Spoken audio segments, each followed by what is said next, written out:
Confusion కి brand అంబాసిడర్లా తయారయ్యారు వంగవీటి వారసుడు.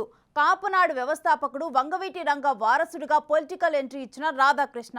రాజకీయాల్లో చూడని పార్టీ లేదు, సరైన టైంలో సరైన నిర్ణయం తీసుకోలేక తీసుకునే నిర్ణయాలు కలిసిరాక ఆయన పొలిటికల్ ఫ్యూచర్ ఏంటో ఆయనకే అర్థం కాకుండా తయారైంది.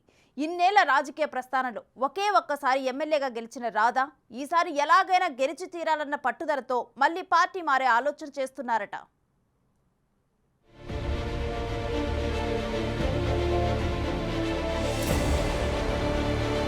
వంగవీటి రాధాకృష్ణ 2004లో కాంగ్రెస్ నుంచి పొలిటికల్ ఎంట్రీ ఇచ్చిన ఆయన తొలిసారే ఎమ్మెల్యేగా గెలిచారు.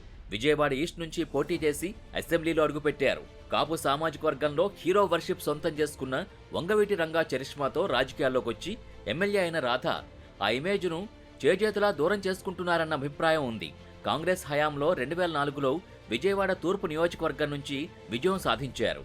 ఇక ఆ తర్వాత నుంచి తొందరపాటు నిర్ణయాలతో ఆయన రాజకీయంగా వేసిన ప్రతి అడుగు తప్పటడుగు కావడం ఆయన రాజకీయ మనుగడకే తిప్పలు తెచ్చిపెడుతోంది. 2009 ఎన్నికల నాటికి ప్రజారాజ్యం పార్టీ ఆవిర్భావంతో రాధా క్యాష్ లెక్కలతో ఆ పార్టీలో చేరిపోయారు.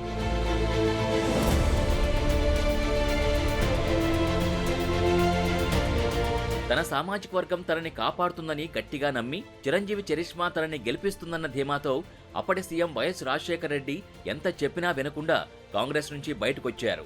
పీఆర్పీ టికెట్తో పోటీ చేసి మళ్లీ తూర్పు నుంచి పోటీ చేసి ఓడిపోయారు. 2014 నాటికి వైసీపీలో చేరి ఆ ఎన్నికల్లో మరో ఓటమి మూటగట్టుకున్నారు. తర్వాత వైసీపీ సిటీ ప్రెసిడెంట్గా విజయవాడ సెంట్రల్ ఇన్ఛార్జిగా పనిచేసిన ఆ పార్టీ ఎన్నికల టైంలో టికెట్ లేకుండా చేసింది. దాంతో సరిగ్గా ఎన్నికలకు టీడీపీలోకి వచ్చి చేరిపోయారు. అప్పటికే పుణ్యకాలం గడిచిపోవడంతో రాధాకు టీడీపీ నుంచి పోటీ చేసే అవకాశం లేకుండా పోయింది.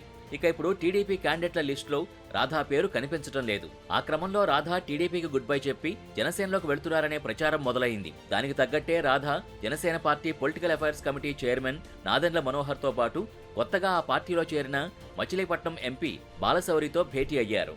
అయితే విజయవాడలో టీడీపీ జనసేన క్యాండిడేట్లు ఖరారవడంతో ఆయన ఈసారి కాపు వర్గం ఓట్లు నిర్ణయాత్మకంగా ఉండే అవనిగడ్డ వైపు చూస్తున్నారట. అక్కడి నుంచి పోటీ చేయాలన్న ఉద్దేశంతోనే ఆయన నాదెండ్ల మనోహర్ బాలశౌరిల్ని కలిశారంటున్నారు.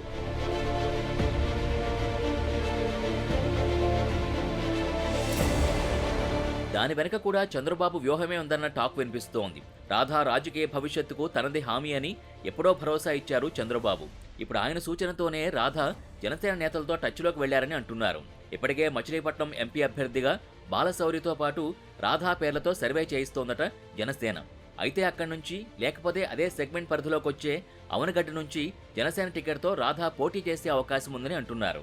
ఇప్పటికే రాధా కాంగ్రెస్, టీడీపీ, ప్రజారాజ్యం, వైసీపీలు చూసొచ్చారు. తాజాగా జనసేన ఆ లిస్టులోకి వచ్చి చేరింది. అది తెలిసి వైసీపీ నేతలు రాధాకి టచ్లోకి వచ్చినా ఆయన తిరిగి ఆ పార్టీలో చేరడానికి ఇష్టపడడం లేదట.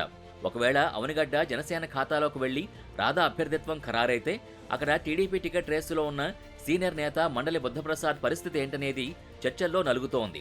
మరి చూడాలి వంగవీటి వారసుడి ఫైనల్ డెసిషన్ ఎలా ఉంటుందో.